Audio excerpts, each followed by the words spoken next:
یہودی جو تھے نا وہ سحری نہیں کرتے تھے، سحری کا نام و نشان نہیں تھا، روزہ رکھتے سحری نہیں کرتے۔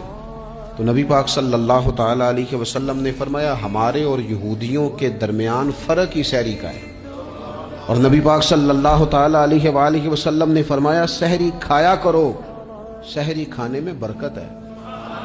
اور اگلی بات سننی آپ نے تو خوش ہو جانا ہے، سحری کو معمولی نہ سمجھے، سحری کرنا عبادت ہے۔ ہاں آپ مت سمجھیں کہ میں روٹی کھا رہا ہوں، یہ تو میرے سامنے دہی رکھا ہوا ہے، یہ تو سالن رکھا ہوا ہے، یہ تو اچار رکھا ہے، تو چپاتیاں رکھی ہیں۔